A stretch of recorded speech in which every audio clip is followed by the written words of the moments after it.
C'est une, c'est une interview pourquoi du coup? C'est pour quel média? Hein? Mon Nini? Non, je connais pas. Je connais pas, mais très, très intéressant. Oui, sans doute, sans doute. On est parti, hein, on va la faire cette vidéo d'un an, hein, on va la faire. C'est parti, c'est parti. T'es qui toi? Je m'appelle Nicolas Dugénie, j'ai 31 ans et j'ai la chance incroyable d'être l'heureux dirigeant d'une société qui s'appelle Toucan, société en conseil de gestion en ressources humaines et management d'équipe. Le premier mot que t'as prononcé. Je pense que ça devait être manger. Parce que je savais pas dire bon vivant à l'époque, mais je pense que j'ai pas mis trop longtemps non plus à l'apprendre celui-là.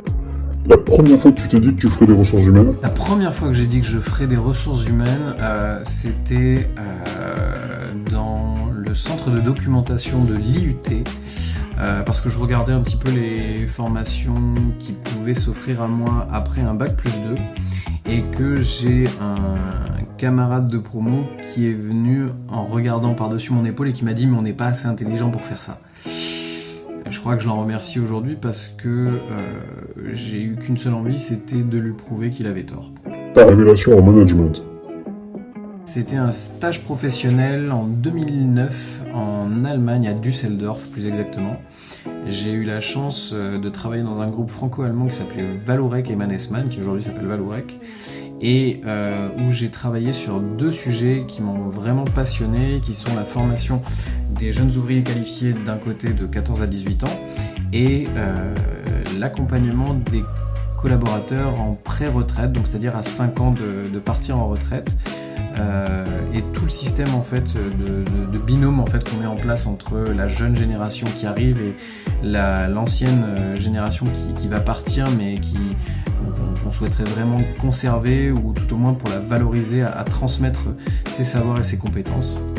C'est des choses aujourd'hui qui me servent encore dans ma fonction en tant que consultant. C'est vrai que c'est des sujets qui sont beaucoup demandés aujourd'hui. C'est qu'est-ce qu'on fait si demain j'ai un de mes meilleurs collaborateurs qui, après 40 ans de bons et loyaux services, sort de mon entité pour retrouver la perle rare qui va probablement avoir besoin d'un peu de temps post-école pour pouvoir acquérir toute la compétence nécessaire pour pouvoir être aussi performante. J'ai beaucoup apprécié cette expérience en Allemagne parce que ça m'a permis de voir qu'un professionnel du monde des ressources humaines, c'était avant tout un manager qui devait aller sur le terrain, qui devait sortir un petit peu de son open space, de son ordinateur pour pouvoir aller auprès des salariés. Et c'était mettre des actes sur les mots que j'avais lus de Taylor quelques mois avant. Comment on te perçoit sur le marché local? Je pense que par rapport à ce que je fais aujourd'hui sur ce côté un petit peu RH déjanté, proche des valeurs du monde du sport collectif, qui est capable de parler de l'importance du management d'équipe en faisant beaucoup de parallèles avec le monde du sport, du challenge, des défis à relever, de l'importance d'être ensemble. Je peux me permettre de citer Joule aujourd'hui sur le marché. On m'appelle l'OVNI. Voilà. C'est quoi ta plus belle rencontre professionnelle?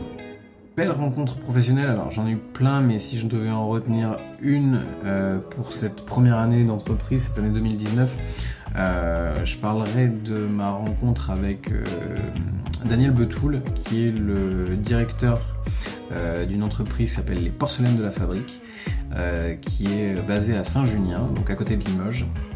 Et ça a été une rencontre formidable. C'est, comme on dit dans le monde du rugby, c'est avant tout une aventure humaine, parce que j'ai eu la chance de pouvoir donc intervenir sur une mission chez lui et de découvrir en fait au-delà du bonhomme, en fait au-delà du caractère, toute une philosophie qui par son charisme, par sa manière de gérer les choses, est hyper fédératrice auprès de ses équipes. 50 salariés, c'est plus de 50 salariés, c'est pas rien.